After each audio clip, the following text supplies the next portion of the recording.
1995 ಅಲ್ಲಿ 300 ರೂಪಾಯಿ 100 ರೂಪಾಯಿ ಉಳಿಸ್ತಾ ಇದ್ದೆ ನಾನು.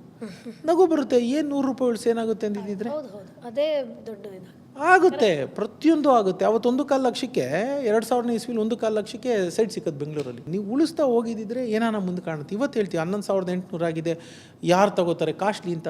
ಇನ್ನು 10 ವರ್ಷ ಬಿಟ್ಟು ನೋಡಿ 35,000 38,000 ಆಗಿರುತ್ತೆ. ಅಯ್ಯೋ ಅವತ್ತು ನಾವು ಜಾಸ್ತಿ ಅಂತ ಬಿಟ್ವಿ. ಜನ ಎಲ್ಲ ನಾನು ಎಷ್ಟು ಜನದ ಬಾರಿ ಕೇಳಿದ್ದೀನಿ, ಅಯ್ಯೋ 35 ರೂಪಾಯಿ ಇತ್ತು, ಅಯ್ಯೋ 1,500 ರೂಪಾಯಿ ಇತ್ತು. ಯಾರು ನಿಮ್ಮನ್ನು ಹೂ ಸ್ಟಾಪ್ ನೀವು ಅವತ್ತಿಗೆ 1,500 ಅಂತ ಗ್ರಾಮ್ಗೆ ಅಂತ ಬೇಜಾರು ಮಾಡ್ಕೊಂಡು ತೊಗೊಂಡಿಲ್ಲ ಜನ. ಇವತ್ತು 11,800 ತಿರ್ಗಿ ಅದೇ ಜನ ಇವತ್ತು ಬೇಜಾರು ಮಾಡ್ಕೊತಿದ್ದಾರೆ. ತಗೊಳ್ಳಲ್ಲ ಅವರು. ತಗೋಬೇಕು ಅಂತ ಮನಸ್ಸಿರೋರು ಏನೋ ಮಾಡ್ತಾರೆ. ಅರ್ಥ ಆಯ್ತಾ? ಇಷ್ಟೇ ಮನಸ್ಥಿತಿ.